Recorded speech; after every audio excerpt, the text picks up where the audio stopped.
ரீல்ஸில் பார்த்து டெம்ட் ஆகி செஞ்ச டிஷ் தான் இது. வரமல்லி துவையல் எப்படி செய்யறதுன்னு பார்த்துடலாமா? இதுக்கு ஒரு கடாயில் 4 ஸ்பூன் மல்லி, 2 ஸ்பூன் கடலப்பருப்பு, 2 ஸ்பூன் உளுந்தப்பருப்பு, 1 ஸ்பூன் சீரகம், 1 ஸ்பூன் மிளகு சேர்த்து நல்லா ட்ரை ரோஸ்ட் பண்ணி எடுத்து வச்சுக்கோங்க.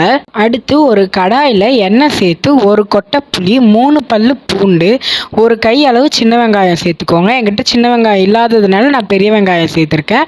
3-4 காஞ்ச மிளகா சேர்த்து நல்லா வதங்கினதும் 1 கை கொத்தமல்லி, 1 கை துருவன தேங்காய் போட்டு நல்லா வதக்கி எடுத்து வச்சுக்கோங்க. இப்போ ஒரு மிக்சி ஜாரில் நம்ம முதல்ல வறுத்து எடுத்து வச்சுருந்தோம்ல, அந்த இன்க்ரீடியன்ஸ் எல்லாம் சேர்த்துக்கிட்டு தேவையான அளவு உப்பு சேர்த்து நல்லா கிரைண்ட் பண்ணி எடுத்துக்கோங்க. இப்போ நம்ம வதக்கி வச்சிருக்க தேங்காய் துருவலை போட்டு தண்ணி கொஞ்சம் சேர்த்து நல்லா அரைச்சி எடுத்து வச்சுக்கோங்க. தாளிப்புக்கு 1 ஸ்பூன் கடுகு, 1 ஸ்பூன் உளுந்து, 1 ஸ்பூன் சீரகம், 2 காஞ்ச மிளகா, கொஞ்சமாக கருவேப்பிலை, 1 ஸ்பூன் பெருங்காயம் போட்டு நல்லா வதக்கிக்கோங்க.